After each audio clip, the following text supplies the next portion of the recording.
retrouvons, bonjour, nouvelle halte pour regarder les vies, la vie et les différentes formes de vie qui se passent à l'intérieur de nous, qui sont un peu à l'opposé de ce qui peut se passer dehors, dans la vie de tous les jours, dans les occupations que nous avons, tout ce que nous avons à faire. Là, on tombe au niveau du défi d'être. Je commence par un chant qui rappelle, qui ramasse ce que nous avons parlé depuis le début. On en est à notre 7e rendez-vous spirituel sur cet esprit qui est au-dedans de nous et qu'on ne voit pas toujours. C'est un chant de la Pentecôte. Amour qui planait sur les eaux et les berça du premier souffle, nos âmes dorment. Prends-les d'un battement nouveau qui reflue au Christ vers leur source pour déborder parmi les hommes. Tu es cette voix qui gémit dans les douleurs de notre monde, le nom du Père. Mais en retour, tu es aussi la voix apportant sa réponse. L'amour de Dieu couvre la terre. Cette certitude que l'amour de Dieu nous devance, nous accompagne et nous suit, est toujours là. Quand on s'est arrêté la dernière fois, c'était pour dire il ne faut pas avoir peur d'entretenir la distance, le grand écart qu'il y a entre ce que l'on veut, ce que l'on fait, entre comment on se voit et comment on voit les autres, et le grand écart qu'il y a entre soi-même et Dieu. Cette espèce de distance qui déborde la distanciation sociale, le cloisonnement, puis l'importance de nous détacher de tout ce qui peut être collectif par mesure de santé. Mais on parle ici d'une autre distance, d'un lien qui se casse, qui se fragilise, et tout notre travail, notre entreprise intérieure est de colmater les brèches, de faire en sorte qu'il n'y ait plus cette distance, de s'approcher, avancer vers Dieu, rapproche de Dieu. C'est comme si on se disait, il y a quelque chose dans ma vie qui mérite d'être écouté, d'être accompagné. Pour ceux parmi nous qui sont dans des difficultés, il y a quelque chose en nous qui a besoin d'être sauvé ou guéri. Ou encore, pour les plus optimistes, les gens qui sont concrets et qui ont la certitude d'avancer, qu'il y a quelque chose à célébrer à partir de l'intérieur.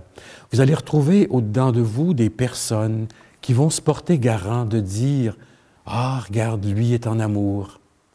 Elle est en train de changer sa vie, comme c'est beau de la voir aller. Cette personne a touché le fond du baril. Elle a décidé de faire quelque chose. » Il y a des témoins qui sont là pour nous dire « Envoie, avance ». Pour prendre le vieux slogan du début de la pandémie, ça va bien aller.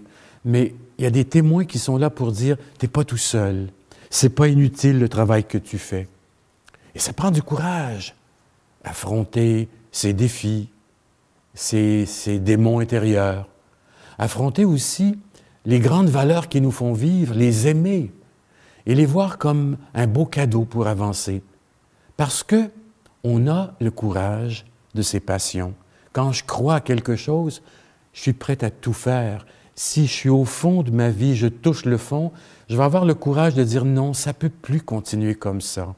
Et on a de ces exemples en vie spirituelle où on trouve le courage de dire je me mets à chercher comme jamais.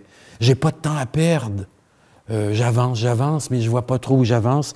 J'ai besoin de me donner des meilleures conditions. Certains vont frapper à la porte d'hommes ou de femmes chevronnés en vie spirituelle pour de l'accompagnement. Dans les années 30, 40, 50, on parlait de direction spirituelle. Demander à quelqu'un d'entrer dans ma vie, de me poser des questions ou de servir de miroir. On me semble que c'est ça que tu es en train de vivre. Et ça, c'est un cadeau, de voir que je veux, dans ma vie, accéder à ma majorité spirituelle à 50 ans, à 60 ans. C'est quoi la majorité? C'est comme si j'avais 18 ans socialement, puis je peux rentrer dans un club ou voter. C'est ça la majorité. Je suis un adulte et je commence à savoir ce que je veux, ce que j'attends, ce qui me fait peur, ce que les autres reconnaissent en moi. C'est ça, obtenir, arriver au carrefour de dire « Voici qui je suis devant toi, Seigneur ». Et ça prend du courage aussi parce que ça suppose que je sois patient avec moi-même. On parlait la dernière fois de la différence entre Judas et Jésus. Les deux ont créé une distance épouvantable, dramatique, entre eux et Jésus. Judas qui renie 3 fois est mal, mais il est là, au prétoire, à faire un feu, puis on ne le reconnaît pas, ou on le reconnaît. Quand on le reconnaît, on dit « Écoute, toi, tu étais avec le Nazaréen. » Non, non, je ne suis pas avec lui. Et quand Jésus sort, Pierre se laisse regarder. Il se laisse regarder par le regard bienveillant de Jésus. Judas, c'est le contraire. Il ne se laisse pas regarder. Il n'a pas le courage, il se sauve. Il s'enferme dans sa culpabilité. Il se cloisonne, érige des murs où on ne peut plus l'atteindre, ni personne, ni Dieu. M'approcher dans la vie intérieure, m'approcher pour dire merci à Dieu, m'approcher pour dire ma situation de détresse, c'est déjà un premier pas pour que Dieu m'aime, me sauve, me guérisse. Puis on faisait allusion à toutes ces distances qu'on crée dans notre vie, qui arrivent dans le temps ou provoquées par les autres. La plupart du temps, et on va le voir quand il va s'agir de relire certains évangiles, la plupart du temps, ce qui se passe en dedans, les autres le voient. Je peux me tromper sur mon sort, puis je peux duper quelqu'un parce que je cache, mais je ne peux pas cacher toute ma vie à 5, 10, 15 personnes. C'est pas vrai. Les autres vont voir, vont atteindre ma vérité, et là, la distance peut se rapetisser, décider de faire quelque chose, descendre au fond de soi. Ce que Jésus fait, exactement comme pour le lépreux dont on parlait, il est lui-même pris de pitié et il abolit la distance. Au fond de chacun de nous, et je dirais au fond de toute situation fermée, le Seigneur s'approche parce que je m'approche. Il y a une très belle phrase dans Saint Jacques qui dit « Approchez-vous de Dieu et il s'approchera de vous. » Quand on regarde le monde, là, les médias sociaux, la société, la panoplie de tout ce qu'on a à offrir à la télévision par choix thématique ou la télévision générale, on dirait que la société a le don d'entretenir la distance, de créer des distances. La distance, par exemple, il faut que ce soit le meilleur qui gagne, le meilleur en tout. Regardez toutes ces émissions de télé-réalité, ces émissions de compétition, le meilleur en tout pour se distinguer de la masse. Chacun va réclamer son 5 minutes de gloire. C'est une vieille expression anglaise. 5 minutes de gloire dans les médias sociaux, ceux qui sont des motivateurs, là, qu'on a vu prendre l'avion, là, puis ont fait un party dans les airs. Là. Ceux dont le travail ou la présence dans les médias sociaux, c'est de booster le moral des troupes ou de faire penser comme tout le monde. On dirait qu'il y a quelque chose qui carbure. Il faut qu'il y ait une petite clique, une petite gang qui gagne, qui soit là au sommet de tout. Par exemple, le plus beau corps. La personne qui est capable d'avoir les meilleures injections, qui est capable de se promener puis de faire de la musculation. Le meilleur chef, on met plusieurs cuisiniers, celui qui finit le plus vite et pour qui c'est le meilleur à manger. Il y a des émissions dans le monde des affaires, celui qui a le projet le plus vendable et qui va faire le plus d'argent. Les couples qui sont ensemble en compétition pour bâtir le plus beau chalet et qui vont le garder à la fin. Quand vous regardez tout ça, là, côte à côte, toutes ces émissions, on carbure sur les quelques-uns qui vont gagner, les héros, les meilleurs, ceux qui se détachent du commun des mortels, ceux pour qui ce qu'on dit d'eux, c'est vendable. Et le commun des mortels ne fait pas partie de ces privilégiés. Alors on assiste, sans trop se le dire, sans trop le savoir des fois, à un spectacle qui difforme la réalité. qui ne fait pas de place pour tout le monde. Regardez juste le contenu de certaines publicités. C'est là, c'est étudié pour que ce soit vendable. C'est toujours au détriment des petits, des pauvres, de ceux qui ne font pas tendance. La vie spirituelle, c'est pas ça. C'est pas d'entretenir une distance pour le meilleur, le plus spectaculaire, le super-héros, la grande vedette. On a besoin d'affirmer notre différence, vous et moi. Et on a besoin de découvrir que ce que je vis, quelle que soit la manière que je le vive, c'est unique. C'est un cadeau, même si c'est tough par bout, même si c'est difficile et qu'il y a certains matins où j'aurais le goût de renier ma vie parce que je ne l'aime pas, il y a toujours des moments qui arrivent pour dire « je suis en train de m'en sortir ». Comme c'est beau ce que je découvre de moi que je ne pensais pas. Alors, les médias sociaux nivellent par le bas.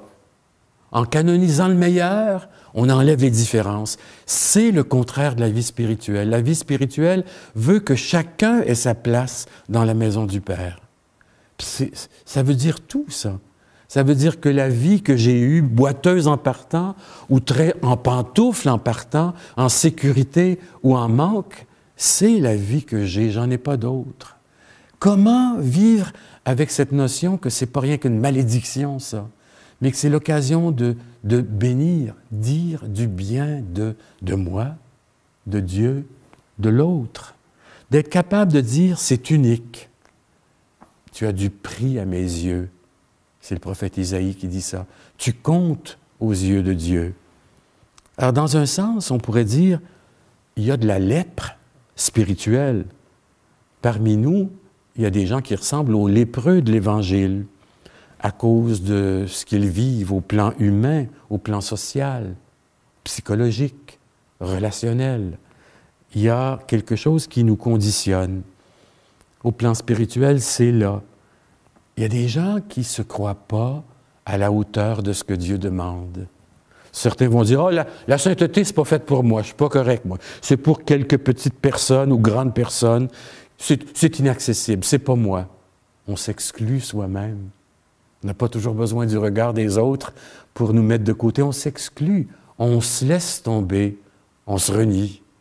Et là, quand on fait un travail d'accompagnement, c'est la chose de base d'aider l'autre à trouver la beauté de sa vie, malgré son mal-être, malgré ses limites, malgré les blessures qui sont là, puis qu'on traîne comme un gros boulet de canon. C'est dur. Amener l'autre à enlever les coquilles déformantes des yeux, à changer son regard. On l'a vu quand on a parlé de la sainteté dans l'ordinaire, dans la vie quotidienne. C'est comme quelque chose qui va toujours porter un peu d'ombrage, un peu de fragilité. Quand vous lisez des vies de saints, là, les grands saints de l'Église ou les petits saints, ceux qui sont locaux, il y a toujours cette idée, c'est pas commode. On a un caractère. Le curé d'Ars était scrupuleux. Il y en a qui étaient des obsessifs.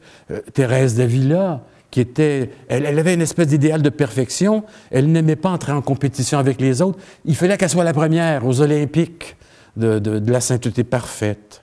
Et une femme passionnée. C'est comme si le Seigneur se sert de nos travers, de nos manques, de nos difficultés pour en faire un lieu de changement. On va à Dieu avec ce qu'on est. Pas avec ce qu'on n'a pas, d'abord avec ce qu'on est. Je pense à l'expérience du lépreux chez saint François.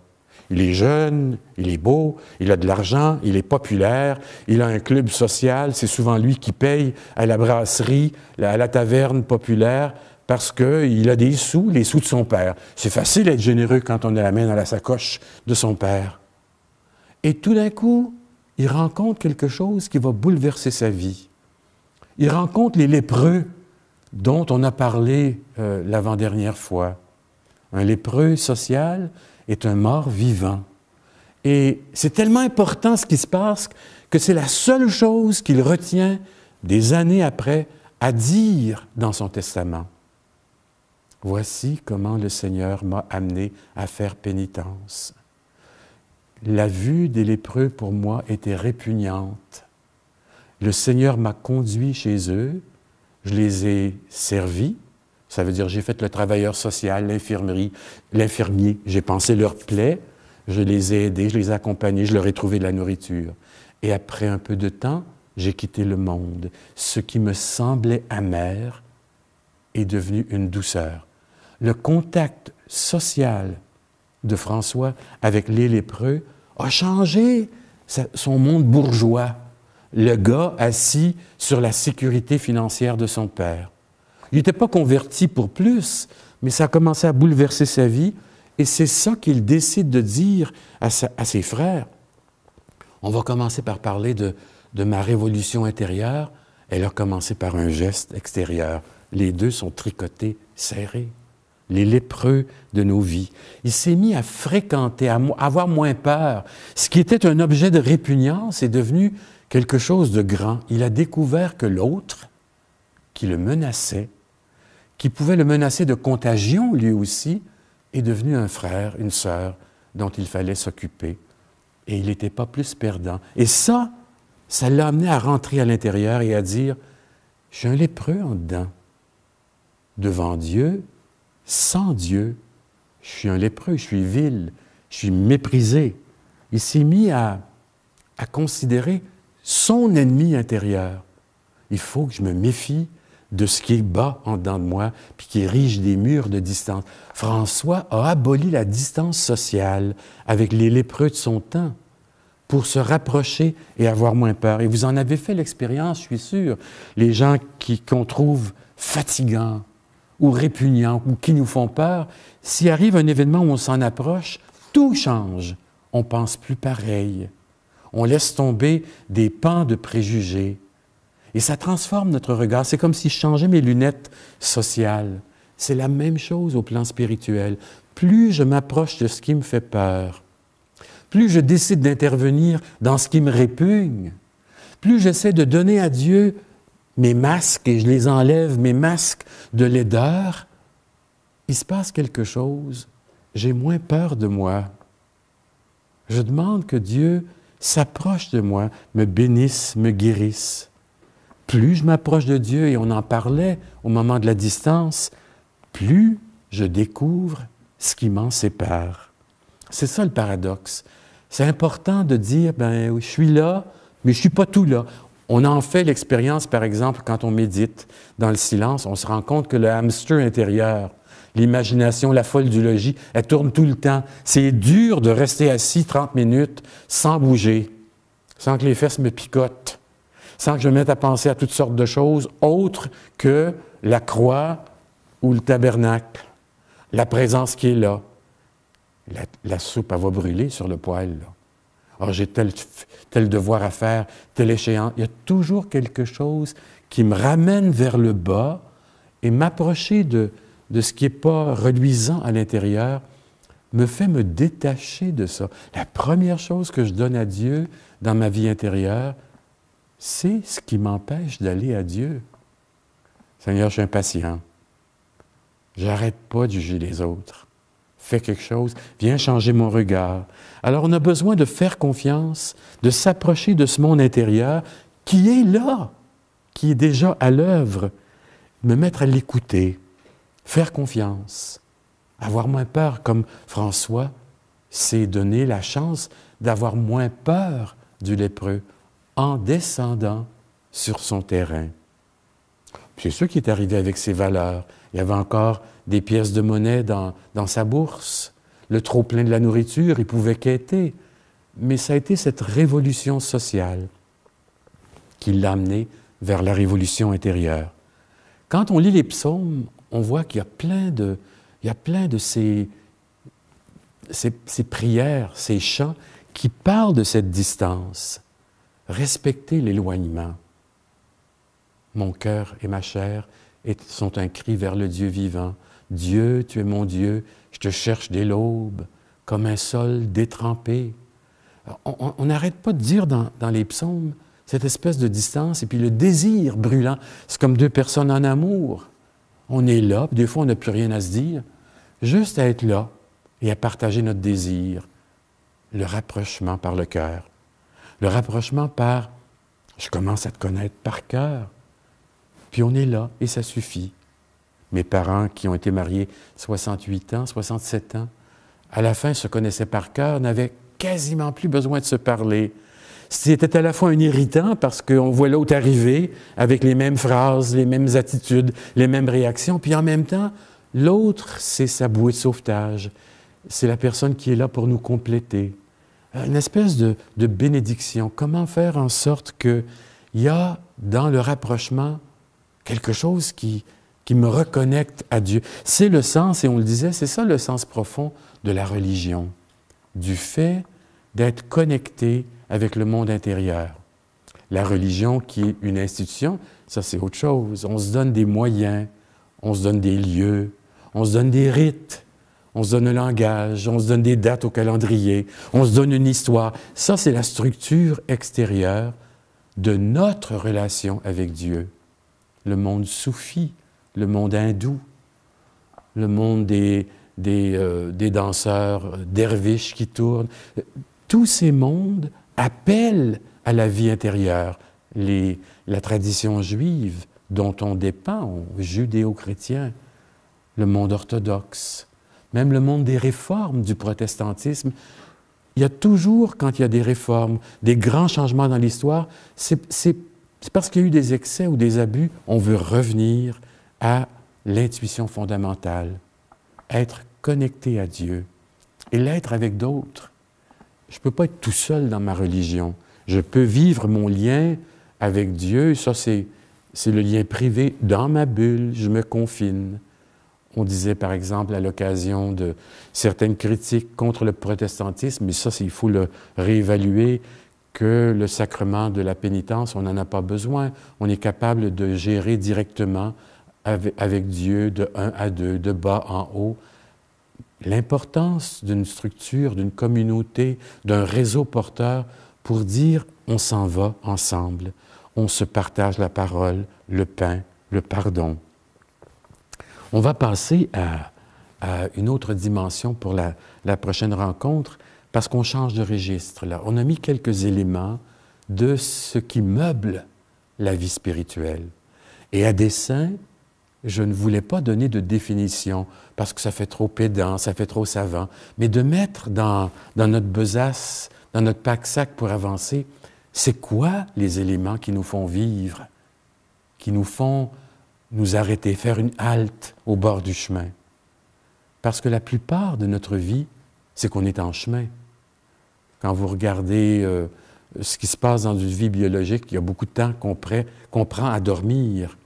Le reste du temps, c'est de travailler, c'est de trouver sa place au soleil, c'est de rencontrer l'autre, c'est d'avoir un futur, une sécurité, un conjoint, une conjointe, avoir un lieu où on peut continuer sa vie à travers une génération, une famille. Mais ça, c'est marcher, cheminer.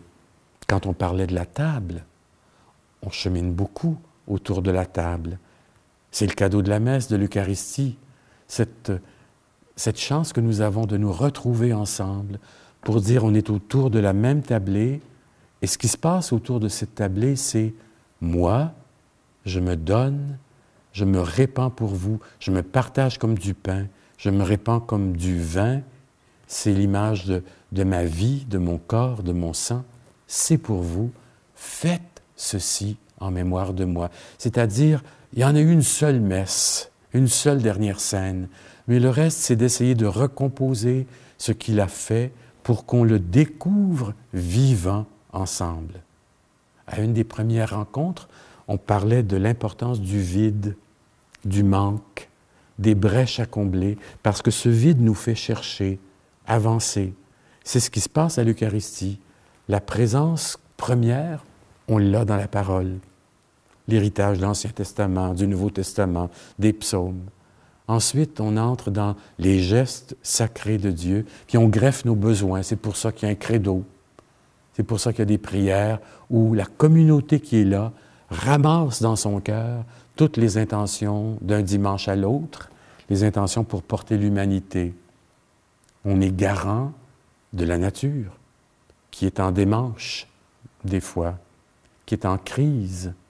La terre, l'humanité, qui a besoin qu'on qu'on la renforce, qu'on l'aime, qu'on soit capable de dire « faut pas qu'il y ait un éclatement en Ukraine avec la Russie, il faut pas que la Russie use de droits pour annihiler les droits d'un pays qui veut faire partie de l'OTAN. » On a besoin, puis ça, c'est pas fini. Il y a toujours des guerres partout, dans certains endroits d'Afrique encore. Au Mali, par exemple. Il y a partout des endroits sur la planète où les droits sont bafoués. Et notre défi à nous, c'est d'avoir une conscience avertie. Et ça descend dans notre vie spirituelle. Porter le monde dans ce qu'il est en train de devenir, dans ses luttes, dans ses défis majeurs. Je n'ai pas la même intervention à la chute que si j'en avais en Ukraine, bien sûr.